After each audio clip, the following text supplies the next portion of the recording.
വൈകിയുദിച്ച ബുദ്ധിയാണ് എന്ന് പറയാതിരിക്കാൻ നിവൃത്തിയില്ല. എല്ലാ കാര്യത്തിലും അങ്ങനെയാണല്ലോ. നമ്മൾ കമ്പ്യൂട്ടർ വന്നപ്പോൾ അങ്ങനെ ഉണ്ടായത്, ATM മെഷീനുകൾ വന്നപ്പോൾ അങ്ങനെ ഉണ്ടായത്, എല്ലാ കാര്യത്തിലും CPM അങ്ങനെ വരാറുള്ളത്. പക്ഷേ അതിൻ്റെ പാപം പേറേണ്ട, അതിൻ്റെ ദുരനുഭവങ്ങൾ വഹിക്കേണ്ട കൂട്ടരായി മലയാളികൾ മാറിയിട്ടുണ്ട് എന്നതാണ് ഏറ്റവും പ്രധാനപ്പെട്ട ഒരു പ്രശ്നം.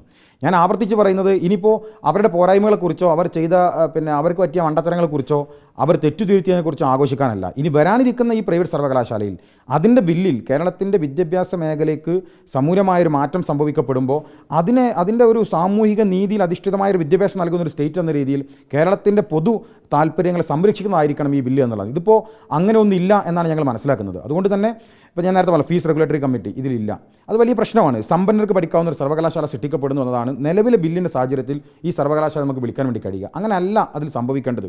സാധാരണക്കാരന് പഠിക്കാൻ കഴിയുന്ന സർവകലാശാല ആവണം. അപ്പോൾ അതിന് എന്തെല്ലാം മാറ്റങ്ങൾ സംഭവിക്കണം, ചർച്ച ചെയ്യപ്പെടണം. ഇപ്പോൾ നമുക്കറിയാം, ഇപ്പോൾ സ്വാശ്രയ കോളേജുകൾ വന്ന സമയത്ത് നമ്മൾ അതിനുവേണ്ടി മെഡിക്കൽ മേഖലയിൽ, എഞ്ചിനീയറിംഗ് മേഖലയിൽ റെഗുലേറ്ററി കമ്മിറ്റികൾ വെച്ചു.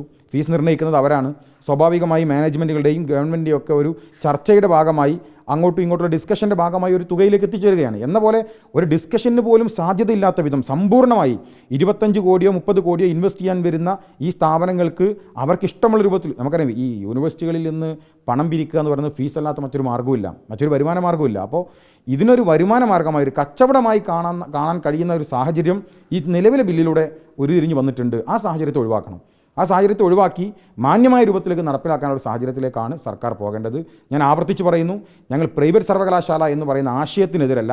പക്ഷേ നിലവിൽ ഇടതുപക്ഷ സർക്കാർ മുന്നോട്ട് വെച്ച ബില്ല്, ആ ബില്ല് അംഗീകരിക്കാൻ കഴിയുന്നതല്ല. അത് കേരളത്തിൻ്റെ വിദ്യാഭ്യാസ മേഖലയിൽ വലിയ കച്ചവട താല്പര്യത്തിന് വേണ്ടി ആളുകൾ കടന്നു വരാനുള്ള സാഹചര്യം ഒരുക്കും. അതിൽ നിന്ന് സർക്കാർ പിന്മാറണം.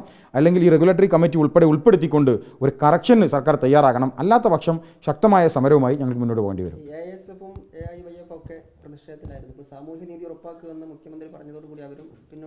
അല്ല, ഞങ്ങൾ ചോദിക്കുന്ന ഒരു ചോദ്യം, എങ്ങനെയാണ് മുഖ്യമന്ത്രി വരുന്ന സാമൂഹിക നീതി? അതിൽ വ്യക്തത ഉണ്ടാവണ്ടേ? ഇത് ആളുകളെ പറ്റിക്കാനുള്ള ഒരു ഗിമ്മിക്സിനപ്പുറത്തേക്ക് ASFO SFIO എന്തെങ്കിലും പറയുന്നു എനിക്ക് തോന്നുന്നില്ല. അപ്പോൾ സാമൂഹിക നീതി ഉറപ്പാക്കാം എന്ന് ഗവൺമെൻറ് പറയുകയാണ്. അവർ പറയുന്ന 40% കേരളത്തിൽ എങ്ങനെയായിരുന്നുവോ ഇവിടുത്തെ സംവരണ സമൂഹമുള്ളത് അവർക്ക് കൊടുക്കുമെന്നാണ്. ഞാൻ ചോദിക്കുന്നത്, ഫീസ് നിർണ്ണയിക്കാനുള്ള അധികാരം പൂർണ്ണമായും ഈ വരുന്ന സ്ഥാപനങ്ങൾക്ക്.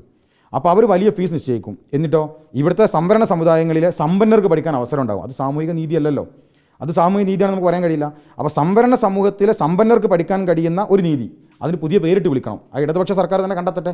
ഈ സർക്കാർ തന്നെ അതിന് പേര് കണ്ടെത്തട്ടെ. അതിന് സാമൂഹിക നീതി എന്ന് വിളിച്ചുകൊണ്ട് ലഘൂകരിക്കാനോ അതിൽ നിന്ന് രക്ഷപ്പെടാനോ സാധ്യമല്ല. അത് അംഗീകരിക്കാൻ കഴിയുന്ന ഒന്നല്ല. 100% നിർബന്ധമായും. അതില്ലാതെ പോയാൽ ഇതിൻ്റെ പൂർണ്ണ അധികാരം എന്ന് പറയുന്നത് ഇത്തരം സ്ഥാപനങ്ങൾക്കായാൽ അവർ തോന്നിയ പോലെ ഫീസ് നിർണ്ണയിക്കപ്പെടില്ലേ?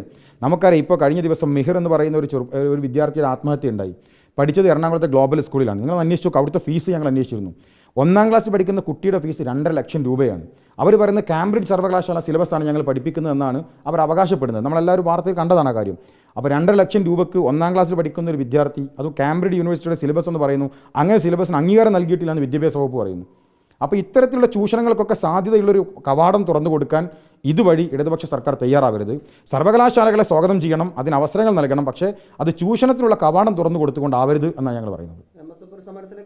തീർച്ചയായും ഞങ്ങളിപ്പോൾ ഈ നിയമസഭയിൽ ഈ ബില്ല് വരുന്നതിന് മുൻപ് ഇത്തരത്തിലുള്ള മാറ്റങ്ങൾ ഉണ്ടാകുമെന്ന് ഞങ്ങൾ പ്രതീക്ഷിക്കുന്നു. ഞങ്ങൾ ഇന്ന് ഉന്നത വിദ്യാഭ്യാസ മന്ത്രിക്ക് ഇതുമായി ബന്ധപ്പെട്ട ഞങ്ങളുടെ റെപ്രസെൻറ്റേഷൻ ഞങ്ങൾ മെയിൽ ചെയ്യുന്നുണ്ട്.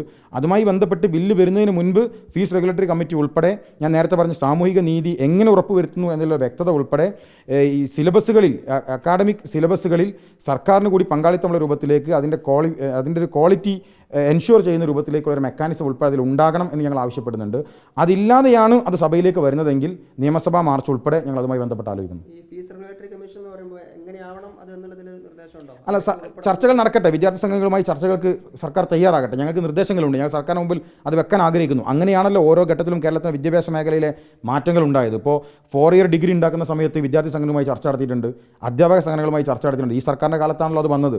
അപ്പോൾ അത്തരം ചർച്ചകൾക്ക് സാധ്യത ഉണ്ടാകണം. ഇത് ആരോടും ചർച്ച ചെയ്യാതെ ഏകപക്ഷീയമായി ഒരു നയം ഞങ്ങളെല്ലാവരും സ്വാഗതം ചെയ്യുന്നു. എന്നാൽ അതിൻ്റെ ഗൈഡ് ലൈനിൽ, അതിൻ്റെ ആക്റ്റിൽ, അതുമായി ബന്ധപ്പെട്ട നിർദ്ദേശങ്ങളിൽ അത് ഞങ്ങൾ തന്നെ അങ്ങ് തീരുമാനിച്ചു പോകും എന്ന് പറയുന്നൊരു രീതി ശരിയല്ല. അതുകൊണ്ട് വിദ്യാർത്ഥികളെ കേൾക്കണം, അധ്യാപകരെ കേൾക്കണം, സമൂഹത്തിലെ വിദ്യാഭ്യാസ വിചക്ഷണന്മാരെ കേൾക്കണം, അവരിൽ നിന്ന് ആശയങ്ങൾ സ്വീകരിക്കണം, എന്നിട്ട് അതുമായി ബന്ധപ്പെട്ട് മുന്നോട്ട് പോകണം എന്നാണ് ഞങ്ങൾക്ക് ആവശ്യപ്പെടാനുള്ളത്. അത് ഇങ്ങനൊരു ആവശ്യം ഞങ്ങൾ ഉന്നയിച്ചു എന്നതിൻ്റെ പേരിൽ 1 മണിക്കൂർ പോലും അത് വൈകിക്കൂടാ. 12 കൊല്ലം വൈകിയതിൻ്റെ പൂർണ്ണ ഉത്തരവാദിത്തം ഈ സർക്കാരിനും CPM-നും DYFI-ക്കുമാണ്. അപ്പോൾ ഇനി ഒരു ദിവസമോ ഒരു മിനിറ്റോ അതുമായി ബന്ധപ്പെട്ട് വൈകരുത് എന്ന താല്പര്യത്തോടു കൂടിയാണ് ഞങ്ങൾ സംസാരിച്ചുകൊണ്ടിരിക്കുന്നത്.